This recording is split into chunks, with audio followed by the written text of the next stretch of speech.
इस वक्त की पहली खबर हैदराबाद से आ रही है, जहां पर सेंट्रल यूनिवर्सिटी में एक दलित छात्र की खुदकुशी के मामले में गुस्साए छात्रों ने अब से थोड़ी देर पहले हैदराबाद में केंद्रीय मंत्री बंडारू दत्तात्रेय को घेरना शुरू कर दिया है। उनके घर के बाहर छात्रों ने विरोध प्रदर्शन किया है। कल ही छात्रों ने बंडारू दत्तात्रेय समेत 4 लोगों के खिलाफ एफआईआर दर्ज करवाई है और इस एफआईआर में एसटी एक्ट का मामला दर्ज किया गया है और आत्महत्या के लिए उकसावे वाली धारा भी बंडारू दत्तात्रेय के खिलाफ लगाई गई है। तो यहाँ पर बंडारू दत्तात्रेय क्यों घिरे हुए हैं, ये अपने दर्शकों को बताते हैं। वो इसलिए घिरे हुए हैं क्योंकि उनके कहने पर पिछले साल शिक्षा मंत्रालय ने यूनिवर्सिटी में एबीवीपी छात्रों की शिकायत पर दखल दिया, जिसके बाद कथित तौर पर आत्महत्या करने वाले छात्र रोहित समेत 5 छात्रों का उत्पीड़न शुरू हुआ। यूनिवर्सिटी प्रशासन द्वारा इन छात्रों को निलंबित कर दिया गया। दूसरी तरफ दत्तात्रेय कह रहे हैं कि उनकी चिट्ठी का छात्र की खुदकुशी से कोई लेना देना नहीं है।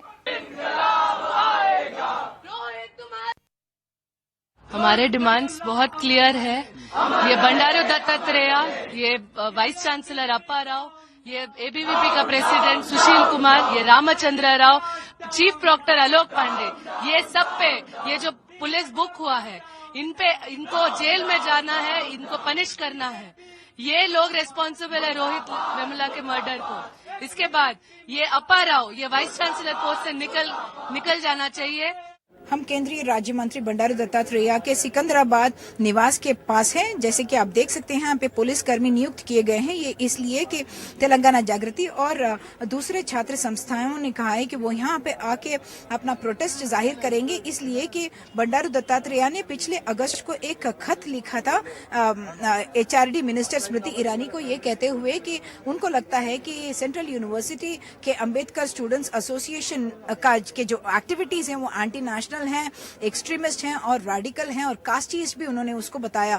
इसी बात पर गुस्सा है छात्र संघ और उनका कहना है कि जो यहाँ पे पॉलिटिक्स हो रहा था एबीवीपी और बाकी जो संघों के बीच में जो हो रहा था, उसमें मंत्री जी ने ये खत क्यों लिखा और उनको लगता है कि उनका प्रयास था कि दबाव डाला जाए यूनिवर्सिटी पर और उनको लगता है कि उन्हीं के खत के बिना पर जो रिपोर्ट दी गई थी प्रोक्टोरियल कमेटी की, ये कहते हुए कि इन छात्रों ने किसी के साथ मारपीट नहीं की, उसको बदला गया और उसके बाद जो रोहित और उनके साथ जो 4 और दलित छात्र थे उनको सस्पेंड किया गया। पिछले 2 हफ्तों से इन लोगों को हॉस्टल में जाने की अनुमति नहीं थी और इनको स्टूडेंट यूनियन एक्टिविटीज में पार्टिसिपेट करने की भी कोई अनुमति नहीं थी। लेकिन दबाव अब बंडारू दत्तात्रेय पर है। इन पर पहले ही एफआईआर दाखिल हो चुका है। पिछले कल कुछ छात्र पुलिस स्टेशन गए थे और उन्होंने SC/ST एट्रोसिटीज एक्ट के तहत और अबेटमेंट ऑफ सुसाइड यानी कि 306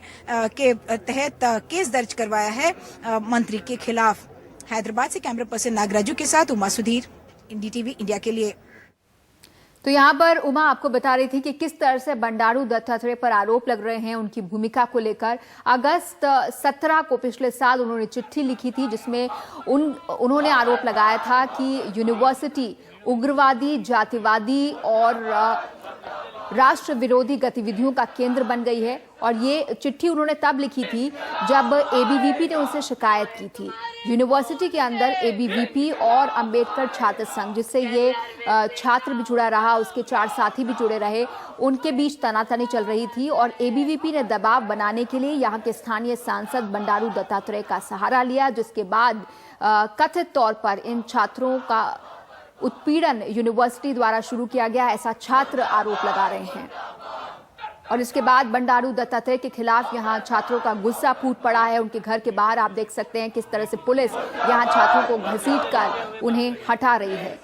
ये वो शख्स है रोहित वेमुला जिसने खुदकुशी कर ली। उसके आखिरी शब्द उसने चिट्ठी के जरिए बयान किए हैं, किस तरह से वो बेहद ज्यादा मानसिक तनाव के दौर से गुजर रहा था।